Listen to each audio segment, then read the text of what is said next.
Hello दोस्तों, कैसे हैं आप लोग। तो स्वागत है आप सभी का मेरे यूट्यूब चैनल बीटी क्लासेस में। तो आज हम बात करने वाले हमारा टॉपिक है आज संख्या पद्धति यानी कि नंबर सिस्टम। इस पर बेस्ड 2 से 3 क्वेश्चन हर एक एग्जाम में पूछे जा रहे हैं, तो हमको इसकी बात भी करनी है। साथ ही साथ ये जो आपका टॉपिक है इससे आपको औसत, परसेंटेज, एलसीएम, एचसीएफ सब जगह मदद मिलने वाली है, तो वो भी हम साथ में लेके चलेंगे। ठीक है, तो पहले बात करते हैं संख्या। नंबर है क्या? नंबर है क्या? तो बेसिकली जो हमारी नंबर है, नंबर ये 2 तरह की होती है। एक तो आपकी होती है वास्तविक संख्या, वास्तविक संख्या जिसको आप बोलते हैं रियल नंबर, और एक हमारी होती है इमेजिनरी नंबर। इमेजिनरी नंबर तो उसको आप बोल सकते हैं अवास्तविक संख्या या काल्पनिक संख्या। उसको हम क्या बोल सकते हैं? काल्पनिक संख्या। अब बात आती है भाई काल्पनिक संख्या क्या है। तो काल्पनिक संख्या वो होती है जिसमें अंडर रूट के अंदर -1 आ गया या अंडर रूट के अंदर -4 आ गया, तो इसका वर्गमूल हम नहीं निकाल सकते, तो ऐसी संख्याओं को हम बोलते हैं काल्पनिक संख्या। तो ये आपके लिए लगभग ना के बराबर इंपॉर्टेंट है। सॉरी भाई। चलिए तो बात करते हैं वास्तविक संख्या की। तो इसमें हमारा आ जाता है आपका परिमेय संख्या और अपरिमेय संख्या। 2 तरह की संख्याएं होती है, अपरिमेय और परिमेय, ये हमारा आ जाएगा। इसके बाद में जो परिमेय संख्या है इसी की हमको ज्यादा बात करनी है। तो परिमेय में आपका आ जाएगा प्राकृतिक संख्या या पूर्णांक, पूरा आ जाएगा, इसमें पूर्णांक भी आ जाएगा और भिन्न भी इसी में आ जाएगा। जो आपका भिन्न है वो भी इसी में आ जाएगा। तो भाई खांसी आ रही है, थोड़ा तबियत खराब है, फिर भी हम प्रयास कर रहे हैं कि आपका पूरा टॉपिक कवर अप हो जाए। अब पूर्णांक में आपका 2 तरह का आएगा, एक हो जाएगा आपका धनात्मक और एक हो जाएगा आपका ऋणात्मक संख्या। ठीक है, अब भिन्न की अगर हम बात करें तो भिन्न में भी आप जानते हैं भाई वो फ्रैक्शन हो जाएगा। अब इसमें आपका जो पूर्णांक है इसी में आ जाएगा आपका प्राकृतिक संख्या भी इसी में आ जाएगी, और प्राकृतिक संख्या में आपका आएगा जो आप बोलते हैं भाज्य संख्या, भाज्य और अभाज्य, भाज्य और अभाज्य संख्या। तो इतनी संख्याओं के बारे में, इन पर बेस्ड क्वेश्चन, इनका योग, इनकी कुछ प्रॉपर्टीज, ये सारा हमको यहां पर पढ़ना है। ठीक है, तो ये आपका एक मान सकते हैं आपका डायग्राम हो गया जिसमें आप जान पाए कि एक्चुअली आपको पढ़ना क्या क्या है। ठीक है, तो इसको आप ऐसे रखने दें। अब हम बात आगे करते हैं और आगे हम बढ़ते हैं प्राकृतिक संख्या पर, और 1 बाय 1 हम सारे की चर्चा करेंगे। ठीक है, तो पहले बात करते हैं प्राकृतिक संख्या की। तो प्राकृतिक संख्या होता क्या है? चलिए देखिए, पहला आपका टॉपिक आ गया प्राकृतिक संख्या। प्राकृतिक संख्या जिसको आप बोलते हैं नेचुरल नंबर, ये क्या हो जाएगा हमारा? Natural number. तो गिनती की जितनी भी संख्याएं हैं, जितनी भी आप गिन पाते हो, गिनती की सभी संख्याएं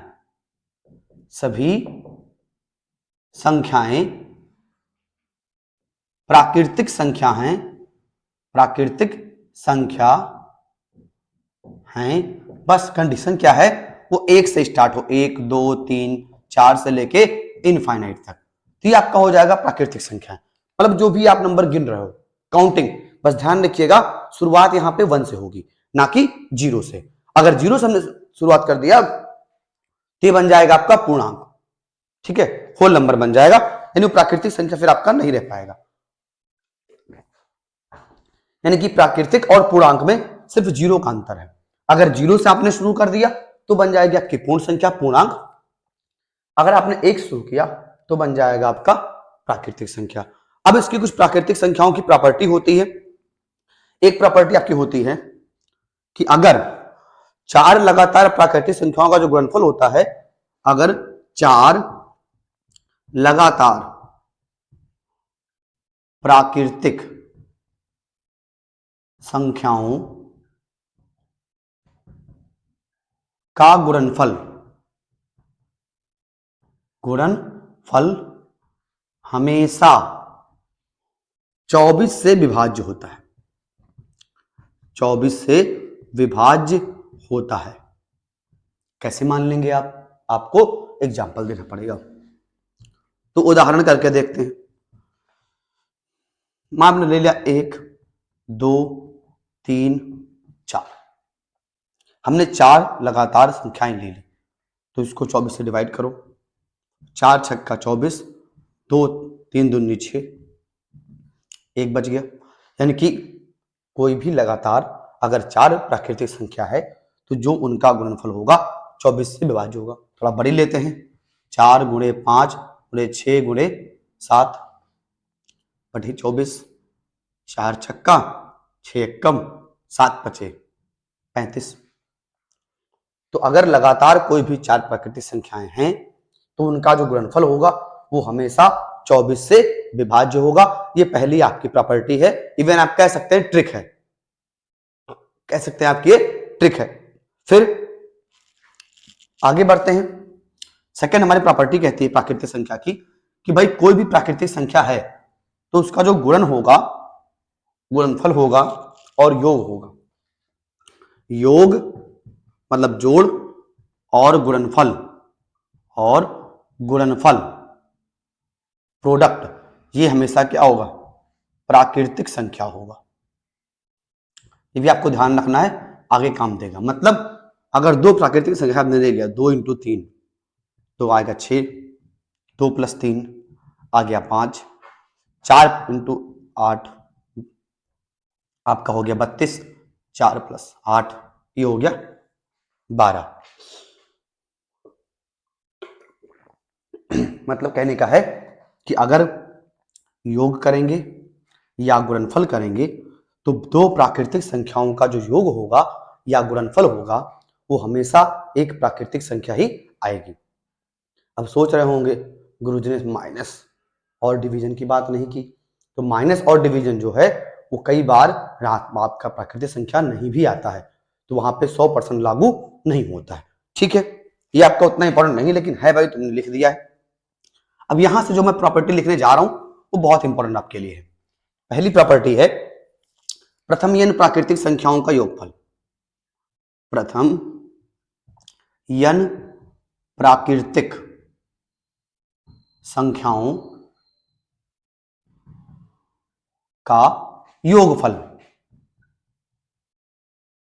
ये हमारा होता है n n+1 अपान 2, n+1/2। ये हमारी पहली जितनी भी n प्राकृतिक संख्याएं दी हुई हैं उनका योग होता है। अब एक क्वेश्चन इस पे अगर हम करना चाहें उदाहरण के लिए, तो देखिए हमने ले लिया 1 2 3 20 तक ले लिया। तो एक तरीका क्या है, याद करो भाई, बैल बुद्धि वाला। तो क्या करेंगे लोग, लिखेंगे 20 तक।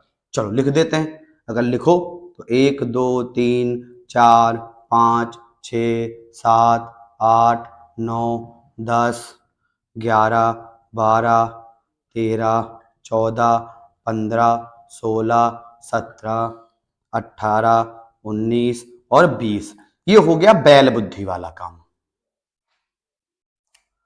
हम क्या करेंगे, हम लगाएंगे जुगाड़, जिसको कहेंगे स्मार्ट बुद्धि। n कितना है 20, तो 20 गुणे 21 n+1, 21 बटे 2 कितना आ गया 210। अब अगर भैया आपको नहीं विश्वास है तो आप इन सबको जोड़ लीजिएगा, आएगा आपका 210। तो ये बैल बुद्धि वाला तरीका और ये स्मार्ट बुद्धि वाला तरीका। और भैया हम देने जा रहे हैं कंपटीशन, तो हम बैल बन के तो जा नहीं सकते। अगर बैल बन के गए तो हो जाएगा सत्यानाश, इसीलिए हम लगाएंगे स्मार्ट बुद्धि, बैल बुद्धि का यूज नहीं करेंगे। ठीक है, तो ये आपकी पहली प्रॉपर्टी हो गई। साथ में ध्यान रखिएगा ये फार्मूला बहुत ही इंपॉर्टेंट है। क्यों इंपॉर्टेंट है, ये आगे चलकर एवरेज निकालने में भी यूज हुआ था, अगर आपको याद हो तो। ठीक है, ये हो गया प्रथम n प्राकृतिक संख्याओं का योगफल। अब आता है प्रथम n प्राकृतिक संख्याओं के वर्गों का योगफल। प्राकृतिक संख्याओं के वर्गों का योगफल, वर्गों का योगफल मतलब अगर उनका वर्ग किया गया हो तो इसका फार्मूला आपका होता है n n+1 2n+1 बटे 6 बटे 6। ये भी आपको ध्यान रखना है। अब देखो इसका भी उदाहरण एक देख लेते हैं। इसका भी एक उदाहरण कर रहे हैं। जैसे हमने कहा 1 का स्क्वायर, 2 का स्क्वायर, 3 का स्क्वायर, 4 का स्क्वायर, 5 का स्क्वायर, डॉट डॉट डॉट 10 का स्क्वायर। फिर वह बैल बुद्धि स्मार्ट बुद्धि। कुछ लोग क्या करिए, एक ऐसे लिखिए 10 तक का स्क्वायर, 100 लिखिए, फिर सबका जोड़िए। हम लगाएंगे स्मार्ट बुद्धि।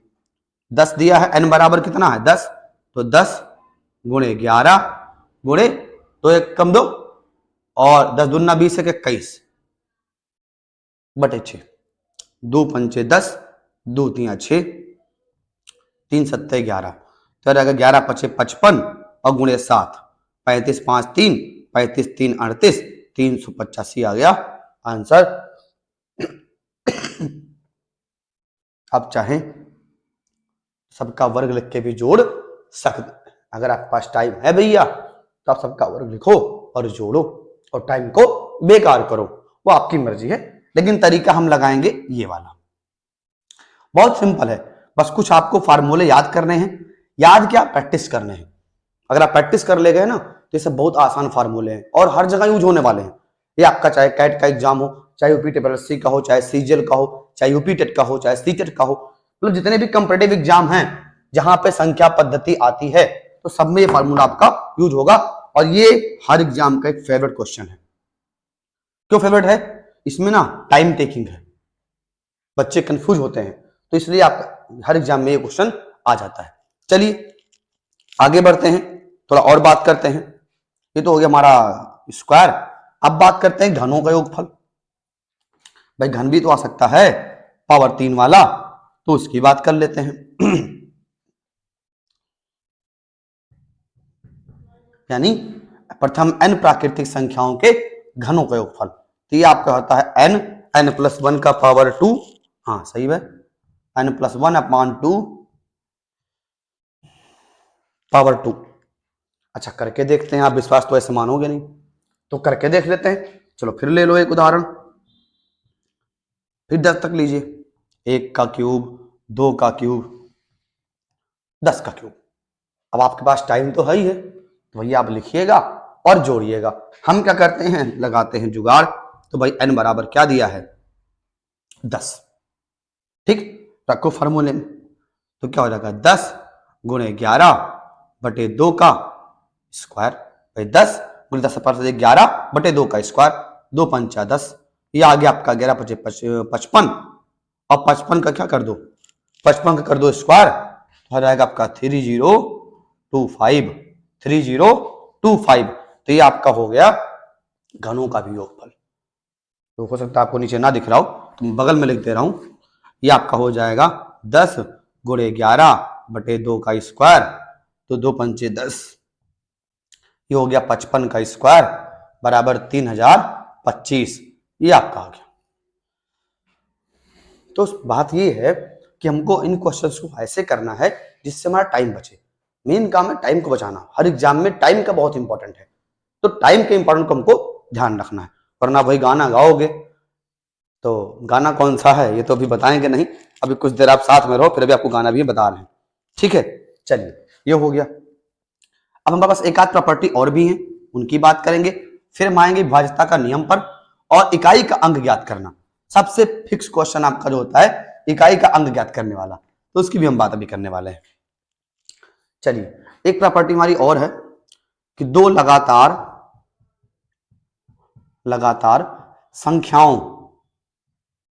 संख्याओं या लगातार प्राकृतिक संख्याएं बोल सकते हैं, लगातार प्राकृतिक संख्याओं के वर्गों का अंतर उनके योग के बराबर होता है, उनके योग के बराबर होता है। अब कहोगे ई का बला है, कुछ नहीं बला है, सब टला है। देखो जैसे हमने कह दिया, उदाहरण के लिए हमने एक संख्या ले लिया भाई 25 का स्क्वायर माइनस 24 का स्क्वायर। एक तरीका क्या है, आप लिखो 625 माइनस 576 आएगा 49। हमारा तरीका क्या है, दो संख्याओं के वर्गों का अंतर उनके योग के बराबर, यानी 25, 24, 49। सीधे ना तो हमने स्क्वायर निकाला और ना हमने माइनस किया, सीधे आपको आंसर मिला। बात समझ में आई? तो ऐसे किया जाएगा, ना कि ऐसे। अच्छा सोचो, यहां तो आपका छोटी नंबर थी, आपको स्क्वायर याद था। अच्छा अगर ऐसे आ गया तब बैठ के स्क्वायर वही निकली हो, हम तो सीधे लिख देंगे आंसर 205, काम खत्म, नंबर हमको मिला। समझे बात को? तो ये भी याद रखें कि दो लगातार प्राकृतिक संख्याओं के वर्गों का अंतर उनके योग के बराबर होता है, ये भी आपको ध्यान रखना है। चलिए आगे बढ़ते हैं अगले क्वेश्चन की तरफ। अब बात करते हैं थोड़ी सी विषम संख्या की, थोड़ा विषम संख्या भी देख लेते हैं, प्राकृतिक संख्या का ही पार्ट है। तो मेरे ख्याल से विषम संख्या सबको आती होगी, बहुत ज्यादा चर्चा नहीं करनी है, बस उसके प्रॉपर्टीज कुछ ट्रिक्स की बात कर लेनी है, ठीक है। तो विषम संख्या क्या होती है? जो 2 से पूरी पूरी ना कटे, जो 2 से पूरा पूरा विभाज्य ना हो, उसे आप क्या बोलते हैं? विषम संख्या। और सम क्या हो जाएगी? जो 2 से पूरी पूरी कट जाए। सम संख्या क्या हो जाएगी? जो 2 से पूरी पूरी कट जाए, यानी 2 से ना कटे, 2 से ना कटे, हाँ न कटे मत कर देना, तो ना कटे, ना कटे, और 2 से कटे, 2 से कटे, जो कटेगा विभाज्य होगा सम, नहीं कटेगा विषम। हाँ नक्कटे मत कर देना भाई, ने को तो नक्कटे नक्कटे नक्कटे, हाँ नक्कटे नहीं करना। फिर अब उसके बाद में अगर आपको विषम संख्या दिया हुआ है और आपसे कह दिया n संख्याओं, n विषम संख्याओं का योग, प्रथम n विषम संख्याओं का योग, विषम संख्याओं का योग ये पूछ लिया, तो भैया इसका एक फार्मूला है n स्क्वायर। n स्क्वायर याद करो, ऐसा मैंने एक फार्मूला औसत में करवाया था और हमने कहा था प्रथम n विषम संख्याओं का जो औसत होगा वो n के बराबर होगा। एक्चुअली वो आया इसी से था। कैसे? देखो, अरे भाई प्रथम n संख्याओं का योग क्या हो गया? n स्क्वायर, और औसत क्या होता है? n। काट दोगे तो क्या आएगा? n ही तो बचेगा। तो ये हमने परसों किया था, अगर आपको याद हो तो, औसत वाला, तो यहीं से आया था। अच्छा उदाहरण एक कर लेते हैं, थोड़ा आपको क्लियर हो जाएगा। जैसे हमको दिया है 1, 3, 5, 7 प्लस भी लगा लो भाई, योग पूछा हुआ है, डाट डाट डाट कह दिया 50। अब इनका योग निकालना है, तो गुरुजी क्या करेंगे सब लोग? 1, 3, 5, 7, 9, 11, 13, 15, 17 लिखेंगे और जोड़ेंगे। अरे टाइम में करना भैया, हमको क्या करना है? n बराबर कितना दिया? 50। तो सीधे क्या कर दो? 50 का स्क्वायर कर दीजिए, तो क्या आ जाएगा? ये 2500। सीधे हमको मिला आंसर। हाँ गड़बड़ है कि सही है? ये गड़बड़ है। अब सोच रहे हो कैसे? अरे भैया ये विषम संख्या कहाँ है, ये गलती हो गया। दूसरी बात, हमारा गड़बड़ क्या हो गया? हमको n विषम संख्याओं का योग निकालना है, तो विषम संख्याएं हैं कितनी? 49 तक में विषम संख्याएं कितनी आएंगी? तो ये आपकी आएंगी 25। तो 25 का योग आप स्क्वायर करोगे तो कितना आ जाएगा? 625। थोड़ा भाई ध्यान रखिएगा, विषम संख्याओं की संख्या जो मिलेगी उसका योग कर देना है, ठीक है। चलिए थोड़ा पानी पी ले भाई।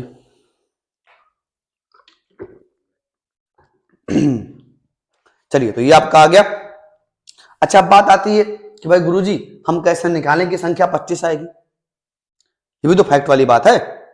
तो उसके लिए एक तरीका होता है n निकालने का।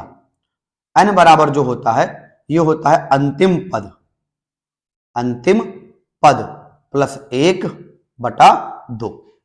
अगर आपको n की वैल्यू निकालनी है तो अंतिम पद प्लस 1/2, तो वही मैंने यहां पर किया, 49 प्लस 1/2। तो n बराबर क्या आ गया? 50/2 कितना आ गया? 25। और फिर हमने क्या किया? इसका स्क्वायर कर दिया।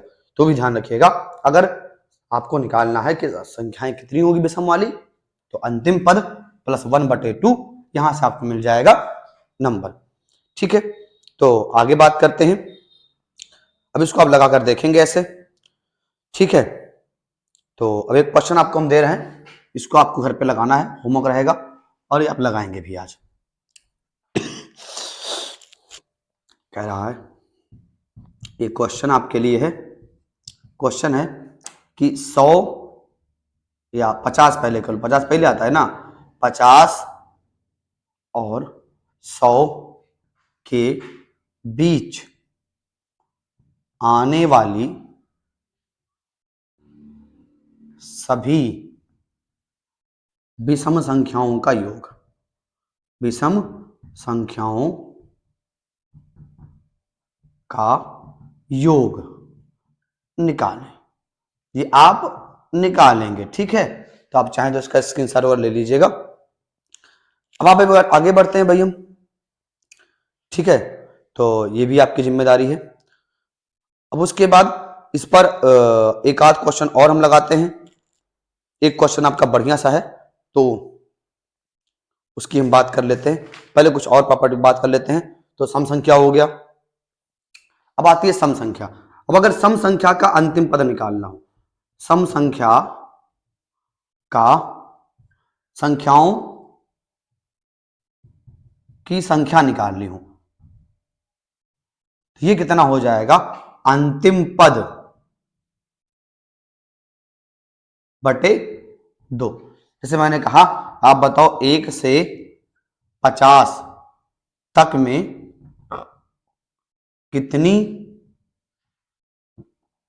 सम संख्याएं हैं? 1 से 50 तक में कितनी सम संख्याएं हैं? तो भाई फार्मूला आपका क्या कहता है? n मतलब अंतिम पद 50 और बटे 2, यानी कितना आ जाएगा? 25। ये हो गया आपका संख्या। अब पूछ ले योग बताओ, तो योग कितना हो जाएगा भाई? n plus 1। तो योग क्या हो जाएगा? योग हो जाएगा n प्लस 1, यानी आ गया 25 और गुणे 26। मल्टीप्लाई कर दो, 25 छक्का 150, 0 15, 50 और 15 65। ये आ जाएगा 1 से 50 तक की सभी सम संख्याओं का योग। कुछ भी नहीं करना है, बस थोड़े बहुत ट्रिक आपको याद रखने हैं। क्यों बता रहा हूं? इससे आपका बहुत सारा टाइम बच जाएगा। Time time time time time बहुत इंपॉर्टेंट है। तो चलिए, ये आपका हो गया। अब आपका सम संख्याओं का भी आप करिएगा।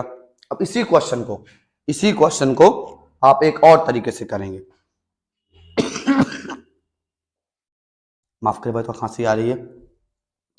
अब क्या करेंगे? इसी क्वेश्चन को हम कह दे रहे हैं 50 से 100 तक या 50 से 100 के बीच आने वाली सभी सम संख्याओं का योग, सम संख्याओं का योग, ये भी आपको निकालना है, ठीक है। तो इतना आप करेंगे। अब आगे बढ़ते हैं, कुछ हमारे पास और हैं। अब बात करते हैं अभाज्य या ऋण संख्या की, कि अभाज्य संख्या क्या होती है। तो ये तो हमारा हो गया विषम सम। अब आते हैं अभाज्य संख्या पर। अभाज्य पे क्यों आ रहा है? क्योंकि अभाज्य गुणनखंड पूछ लेता है। तो पहले हम अभाज्य जाने कि अभाज्य संख्या क्या होती है, ठीक है। चलिए, तो अभाज्य संख्या की बात करते हैं। अब देखिए, अभाज्य संख्या क्या होगी?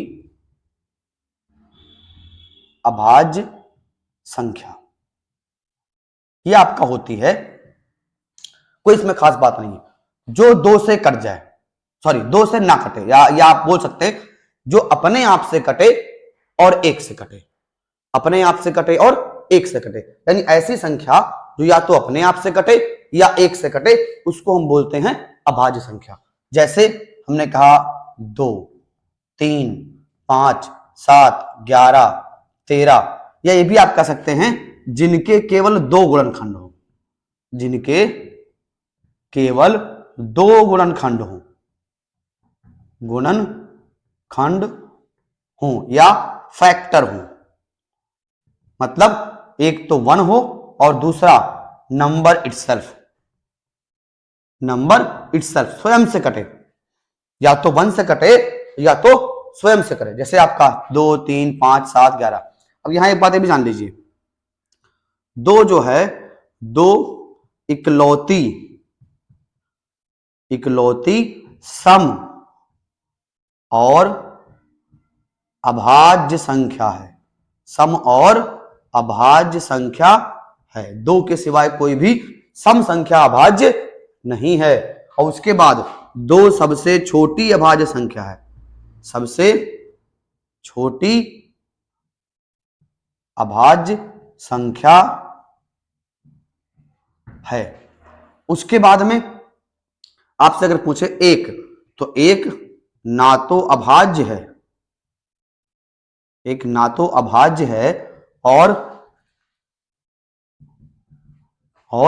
ना ही भाज्य है। मतलब ये अभाज्य भी नहीं है वन और भाज्य भी नहीं है। Neither prime nor composite. भाज्य क्या होगा? जिसके पास एक से दो से ज्यादा फैक्टर हो। जैसे 4, एक से भी कटेगा, दो से भी कटेगा, 4 से भी कटेगा।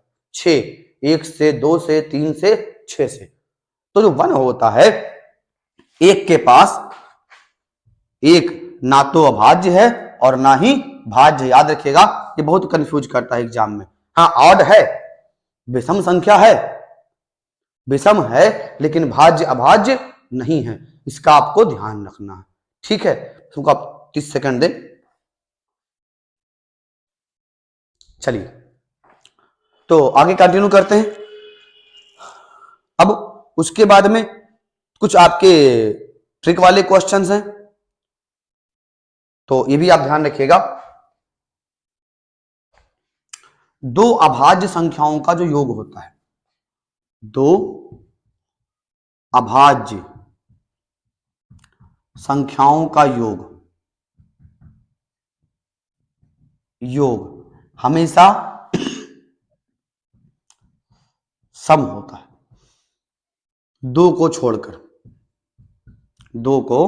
छोड़कर, मतलब उसमें दो शामिल नहीं रहेगा। कर लो, 3 + 5 क्या आएगा? 8 सम है। 11 + 13 क्या आएगा? 24 सम है। 13 + 17 क्या आएगा? 30 सम है। दो को शामिल नहीं करेंगे। जितनी भी अभाज्य संख्याएं हैं, अगर आप उनको जोड़ते हो तो जो उनका सम आएगा वो हमेशा एक, मतलब जो उनका योग आएगा वो हमेशा एक सम संख्या होगी, इवन नंबर होगी। ठीक है, चलिए आगे बढ़ते हैं। कुछ और आते हैं हमारे पास क्वेश्चन, जुगाड़ वाले क्वेश्चन। अब यहां पे जुगाड़ वाले क्वेश्चन में क्या करना है, इस समय सॉरी भाई, जैसे प्राकृतिक संख्या दिया है घटते बढ़ते क्रम में। एक क्वेश्चन देखिए, जुगाड़ वाला क्वेश्चन। एक क्वेश्चन देखें, बड़ा बढ़िया सा क्वेश्चन है, मैंने ले रखा है। हम आपसे कहें 1 + 2 + 3 + 4 + 48 + 49 + 50 प्लस, फिर घट रहा है, 49 + 48 + 1। अब मैं आपसे पूछूं इसका योग बताओ। ध्यान से बात समझिएगा, इसका क्या करना है? इसका योग बताना है। मतलब संख्या पहले बढ़ रही है और फिर घट रही है।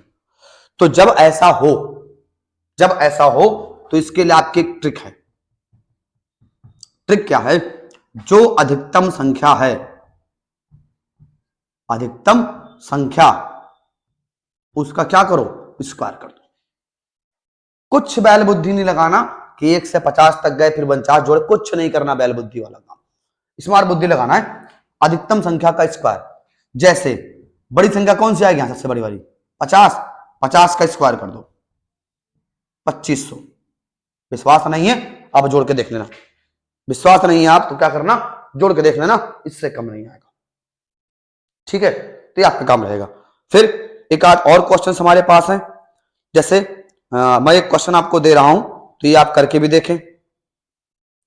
ये आपका क्वेश्चन थोड़ा सा बढ़िया है, तो कर देते हैं। देखिए, ये क्वेश्चन आपको मैं दे रहा हूं, ये आप घर पे करेंगे या फिर भी हम बात भी कर लेंगे। मैं इसको बिना ट्रिक के लगाऊंगा और इसके ट्रिक आप ढूंढो, या आप ट्रिक आप मैं लिख दूंगा, आप अप्लाई करेंगे। तो कह रहा है भैया यहाँ पे 5 लगातार सम संख्याओं का योग 30 है। 5 लगातार सम संख्याओं का योगफल या योग 330 है। सबसे बड़ी संख्या बताएं। सबसे बड़ी संख्या होगी। तो देखिए अभी मैंने आपको फॉर्मूला बताया था एक, तो जब भी आपको इवन ऑड मानना है तो हमेशा पहली संख्या आप जब x मानेंगे, पहली संख्या आप अगर x मानते हैं तो दूसरी संख्या आएगी x प्लस 2, तीसरी आएगी x प्लस 4, फिर आएगा x प्लस 6, x प्लस 8। मतलब जब भी सम मानना है या विषम मानना है, हमने कल भी इसकी बात की थी जब हम औसत की बात कर रहे थे, तो अगर सम और विषम मानना है तो दो दो हमको जोड़ना है। अगर केवल क्रमागत लेना है, क्रमागत लेना है तब वही रखेंगे, ऐसे मानते चलेंगे।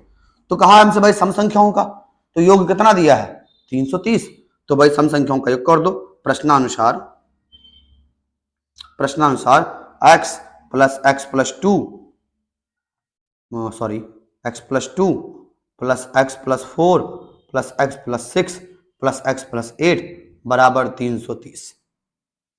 चलो 8 6 14 4 18 2 20 और 5x, यानी 5x प्लस 20 बराबर क्या आ जाएगा 330।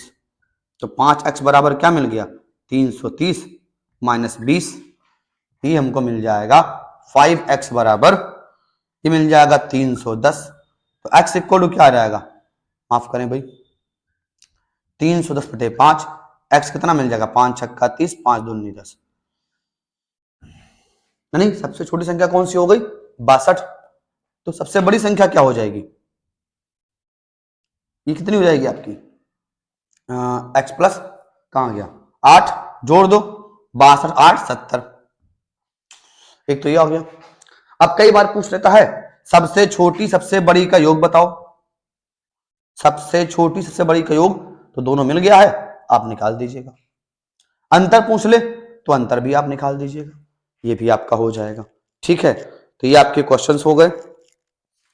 अब हम बात करते हैं कि भाई कुछ और आते हैं आपके से प्लेस वैल्यू और फेस वैल्यू, इसकी बात कर लें। प्लेस वैल्यू और फेस वैल्यू जिसको आप बोलते हैं क्या बोलेंगे स्थानीय मान, और फेस का भाई हिंदी क्या होता है थोड़ा सा देख लीजिए। स्थानीय मान हिंदी होता है प्लेस वैल्यू का, अच्छा फेस वैल्यू का क्या होता है, तो थोड़ा हिंदी देख लीजिएगा प्लीज आप। चलिए तो बात करते हैं प्लेस वैल्यू और फेस वैल्यू की। जैसे हमने दे दिया आपको 4 6 8 7 5 4, हमने कहा यहां बता दो आप कि 6 का स्थानीय मान क्या है। 6 का स्थानीय मान जिसको हम बोलते हैं प्लेस वैल्यू, क्या बोलते हैं प्लेस वैल्यू, हाँ जातीय मान। और 6 का जातीय मान क्या है, जातीय मान जिसको हम बोलते हैं फेस वैल्यू, फेस वैल्यू। तो इसको बताना है। तो भाई देखो स्थानीय मान के लिए क्या करना है, जहां लिखा है उसको लिखो, आगे कितनी नंबर है 1 2 3 4, 4 ठो लगा दो 0, ये हो गया स्थानीय मान या प्लेस वैल्यू। क्या हो गया स्थानीय मान या प्लेस वैल्यू। और जातीय मान क्या होगा वही रहेगा 6। जैसे फेस चेहरवा, भाई तुम चाहे यहां रहो, चाहे आप अमेरिका रहो, चाहे पाकिस्तान चले जाओ, पाकिस्तान की बात नहीं करेंगे, वो कल हारा भी है मैच तो उसकी बात हम नहीं करेंगे। वहां गए तो चेहरा बदल भी सकता है, वो ना वो बंदूक लेकर गोली मार दे तो बदल जाए चेहरा, लेकिन वहां की बात ना करें। तो फेस वैल्यू जो होगा वो कहीं पर आप जाओ तो आपका चेहरा तो भाई वही रहेगा, बदलेगा तो नहीं ना। तो फेस वैल्यू वही रहता है, वो किसी भी स्थान पर रहे, जातीय मान या फेस वैल्यू वही रहता है। स्थानीय मान बदल जाता है, स्थानीय मान का बदलता है, तो ये हो गया आपका स्थानीय मान, ये हो गया जातीय मान या फेस वैल्यू, इसका भी आपको ध्यान रखना है। अब क्वेश्चन कैसे बनता है, एक नंबर दे देगा, बताएगा भाई पूछ उसमें 6 के स्थानीय मान और जातीय मान का अंतर बताओ, स्थानीय मान और जातीय मान का योग बताओ, या 6 के स्थानीय मान और 5 के स्थानीय मान का अंतर बताओ। तो ऐसा क्वेश्चन बहुत आता है। तो स्थानीय मान और जातीय मान निकालना आपको अच्छे से आना चाहिए, कोई भी इसमें खास बात नहीं है। स्थानीय मान के लिए क्या करना है, प्लेस वैल्यू के लिए क्या करना है, नंबर को देखो कहां लिखा है, उसके बाद कितनी डिजिट है 1 2 3। हाँ अगर लास्ट में 0 होगा तो भाई 0 को भी शामिल करोगे, नहीं कि 0 छोड़ दो, 0 भी स्थान है बहुत बड़ा है, 10 गुना कर देता है, आगे लगे तो जीरो और पीछे लगे तो गुना, तो जीरो बहुत इंपॉर्टेंट है, जीरो का भी आप ध्यान रखेंगे। अब इसी पर एक क्वेश्चन बनता है, जीरो की बात आ गई तो भाई किसी भी संख्या में आपको जीरो निकालने हो, यदि परिणाम के अंत में जीरो की संख्या निकालनी हो, अब कैसे निकाला जाए? तो इसके लिए क्या करना होता है, बस आपको इतना करना है कि जो संख्या दी हुई है उसको आप 5 से भाग करते जाओ, 5 से भाग करते जाओ, और जब तक आपका जो शेष फल है वो जीरो ना आ जाए तब तक भाग करते रहो। कैसे? देखो कहोगे सर जी क्या बताएंगे, देखो पहले इसको क्वेश्चन को समझिए। होता क्या है, कहता है कि भाई कोई संख्या दी है और उसमें कितने जीरो हो सकते हैं अंत में। जैसे हम कहती है कि 1 से 100 तक की प्राकृतिक संख्याओं को गुणा किया जाए। देखो ध्यान से, 1 से 100 तक की प्राकृतिक संख्याओं के गुणनफल में शून्य की संख्या होगी। अब बताओ भैया, या तो आप या को 2 3 4 5 लिख के गुणा करो, भैया पस्त हो जाओगे। तो जुगाड़ देखो, जुगाड़ क्या है, जो अंतिम संख्या है उसको 5 से डिवाइड करो, जो भागफल आए फिर 5 से डिवाइड करो, जो भागफल आए फिर 5 से डिवाइड करो, जब तक भागफल 5 से छोटा ना हो जाए आपको भाग देते रहना है। मतलब जैसे यहां देखो, हमको भाई संख्या क्या दी है, कहां तक का दिया है, 100 तक का, तो पहले 100 से भाग करो, 100/5 करो, कितना आया 20। अभी ये 5 से बड़ा है नहीं बड़ा है, बड़ा है। फिर 20 को भाग करो, कितना आया 4। अब 4 का हो गया 5 से छोटा, शेषफल नहीं देखना, भागफल, ठीक है।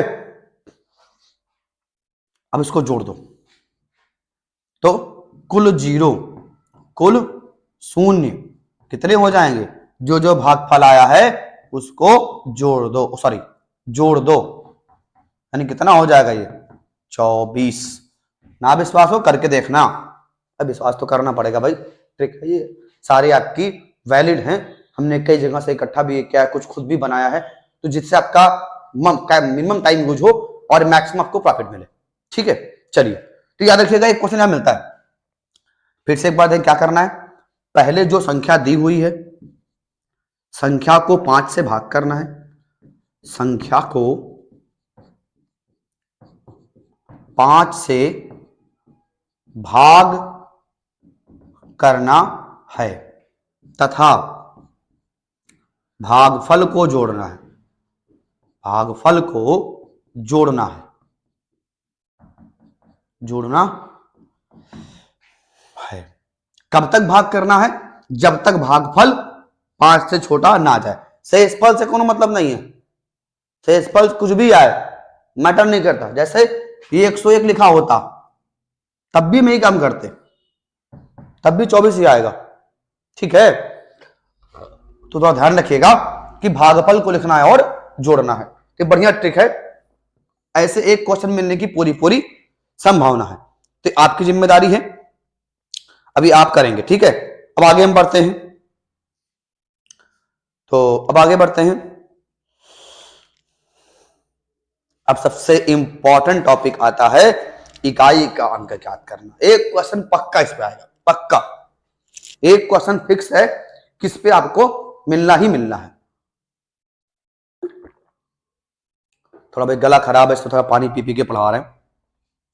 अब जो आपका टॉपिक है बहुत इंपॉर्टेंट है, एक क्वेश्चन 100% उम्मीद यहां से मिलेगा, हर एग्जाम में आता है, वो चाहे यूपीएससी हो, यूपी ट्रिपल एससी हो, पीसीएस हो या सीजीएल हो या आपका बैंक हो, एक क्वेश्चन श्योर रहता है, टीटी है, सीटेट है, सब में।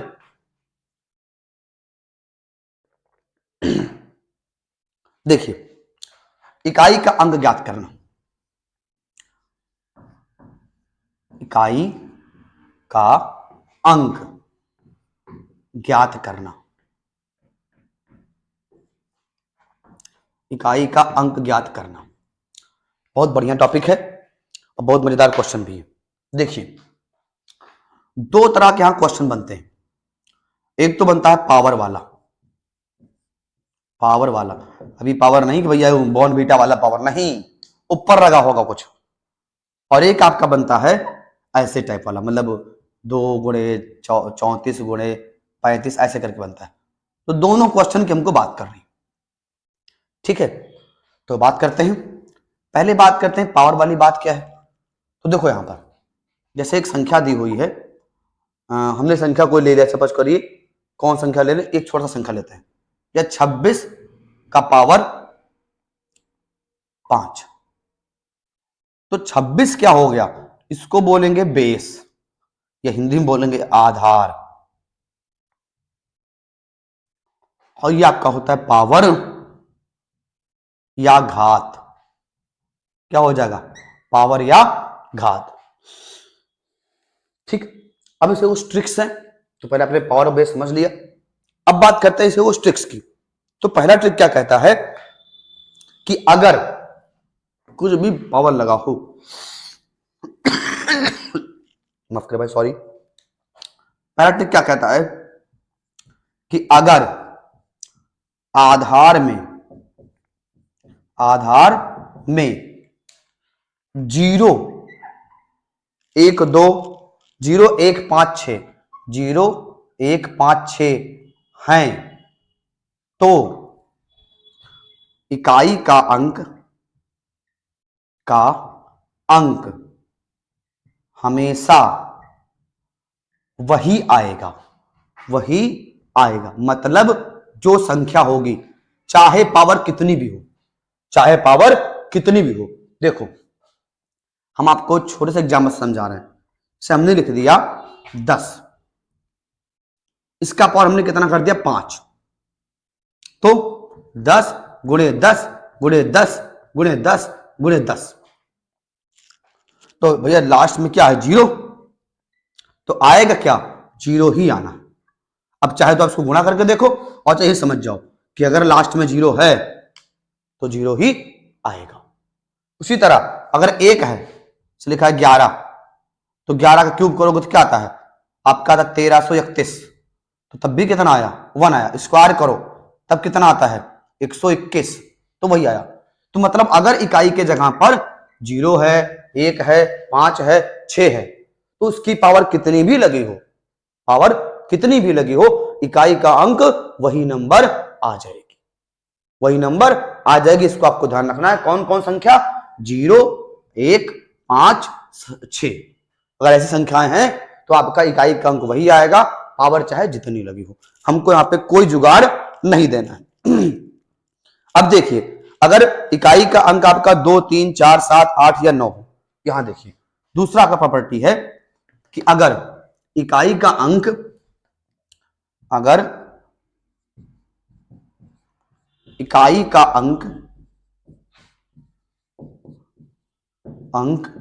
2 3 4 7 8 9 है, तो जो पावर आपका है, पावर को 4 से भाग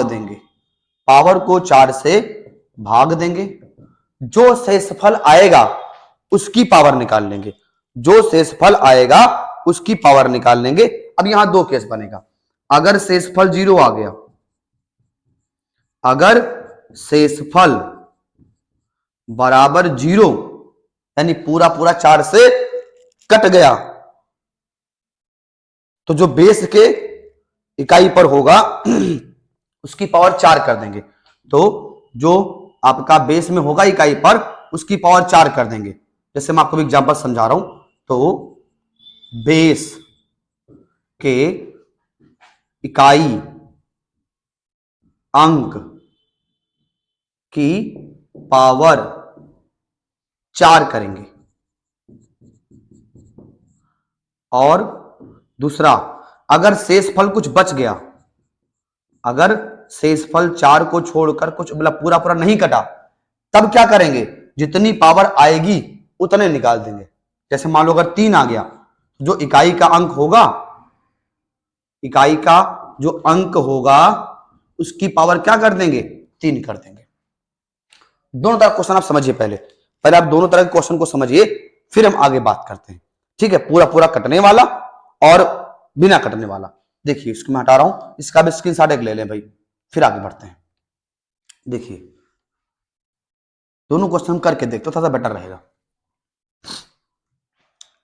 क्वेश्चन ने ले लिया 218 का पावर ले लिया हमने 374। अब क्या करिए, पहले इसको 4 से डिवाइड करो, तो 4 9 36, कितना बच गया, 1 14 हो गया, 4 3 12, तो शेष कितना बच जाएगा, शेष बच जाएगा 2। शेष क्या बच जाएगा, 2।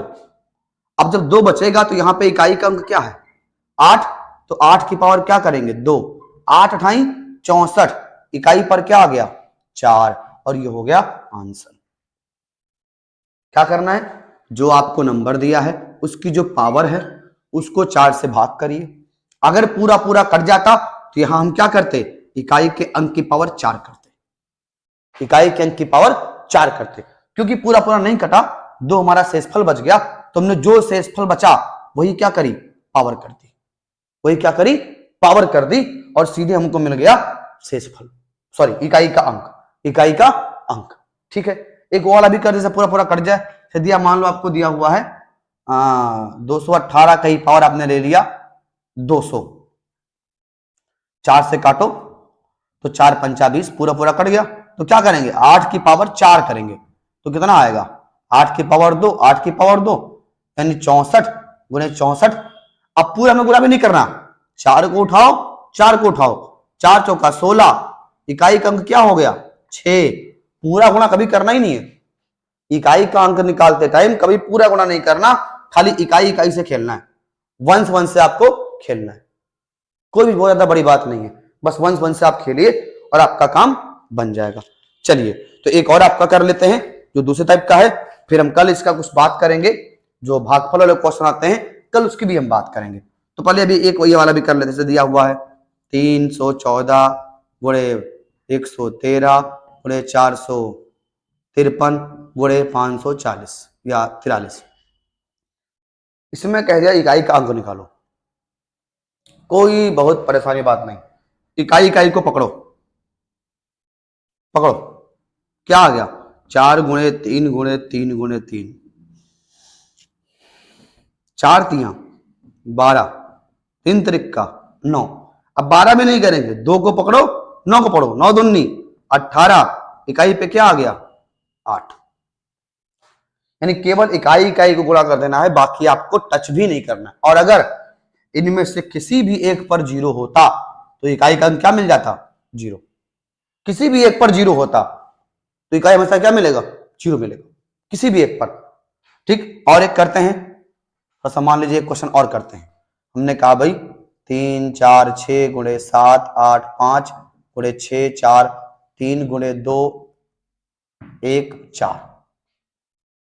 अब देखो 6 गुणे 5 गुणे 3 गुणे 4 पक्का 0 आएगा। कैसे, 6 पंचा 30, 4 3 12, इकाई इकाई फिर पकड़ो, 2 गुणे 0 क्या आ जाएगा, 0 आ गया आपका 0। तो भैया इतना ध्यान रखना है, सिर्फ और सिर्फ कितनी भी बड़ी नंबर दी है, कितनी भी ज्यादा कितनी बड़ी दी है, हमको मतलब ही नहीं है, हमें सिर्फ क्या देखना है कि भाई इकाई के अंक पर क्या आ रहा है, जो जो इकाई के अंक पर है उसको हमको क्या करना है, गुणा कर देना है। गुणा करने के बाद फिर से इकाई देखना है और इकाई इकाई से खेलना है, इकाई इकाई से खेलना है। ठीक है, तो आज मैं आपको एक आध क्वेश्चन दे देता हूं और उसको आप करेंगे, और उसके बाद में फिर हम कल बात करेंगे। कल हमारे पास कुछ और क्वेश्चंस रहेंगे, उनकी भी हम कल बात करने वाले हैं। ठीक है, तो आज आपका मान के चलिए लगभग 75% टॉपिक हो गया है, कुछ परसेंट 2-3 टॉपिक बचे हुए, जिससे कि आपका मान के चलते हैं भागफल वाले क्वेश्चन, भाई इतने से भाग दिया गया तो इतना शेषफल आया तो कैसे करेंगे, वो वाले बचे हुए हैं।